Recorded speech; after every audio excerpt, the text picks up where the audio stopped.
Many musicians share fond memories of a first piano recital coiffed, quiffed, and ready for 1 part charm, 2 parts humiliation.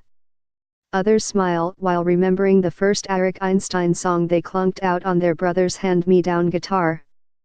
Gili Yalo's first performance took place atop his father's shoulders in the middle of the desert. His repertoire, the familiar village songs with which his mother lulled him to sleep. Be the first to know, join our Facebook page.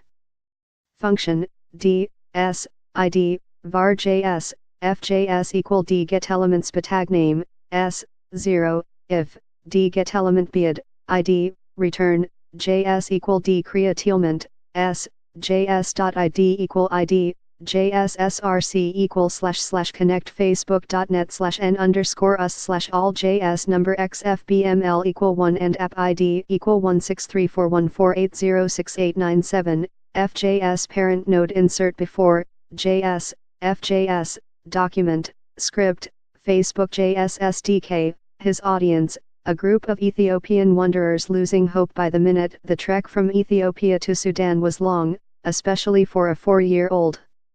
Yalo was recounting Operation Moses, the evacuation of Ethiopian Jews from Sudan during the 1984 famine to the Promised Land. We had no electricity in our village, Yalo explained.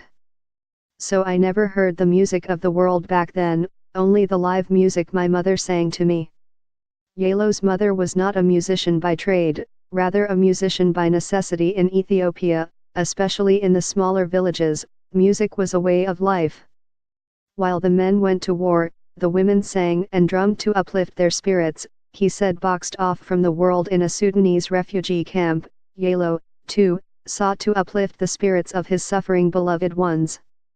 After finally reaching Israel and settling in safety, his horizon was broadened, and an affinity for Yonatan paired with a class trip, a crowded school bus and a crappy microphone landed him an audition with Perche Yerushalayim, the Jerusalem Boys Choir. Yalo recalled, I went to the audition, sang the same song, and the manager asked me if I had a passport. I told him that sadly I did not, to which he responded, well, go get yourself one, because in 2 weeks you're coming with us to Paris. The choir toured everywhere from Los Angeles to Germany and beyond, and with each new place Yalo visited, the 9-year-old choir boy gained greater insight into the world's cultural vastness. Touring made me realize that the world is so much bigger than Israel. He continued, I also learned that you don't have to limit yourself to one single mindset. There are other cultures, other possibilities, and understanding that opens up your mind to the people who are different from you. The music you're not used to hearing. While his cultural exposure grew, his pride for his own culture diminished. The Ethiopian culture wasn't fashionable, Yalo explained. Teachers would yell at me for speaking Amharic, classmates would call me names, telling me to go back to the jungle. I was ashamed of the food, the traditional clothing. I thought Ethiopians were primitive, while Israelis seemed so sophisticated. Why, then, is the fashionably flawless Yalo standing before me in a vibrant blue and orange button, down, laden with the geometric patterns of traditional Ethiopian garb?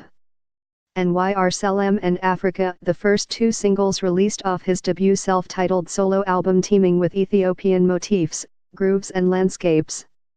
It's in my DNA, he shared without hesitation. The real turning point, however, stemmed from an incident that happened about 10 years ago in Kiryat Malachi, when the owners of an apartment building refused to rent or sell to Ethiopian Jews. Yalo had experienced racism before, but never at this scale.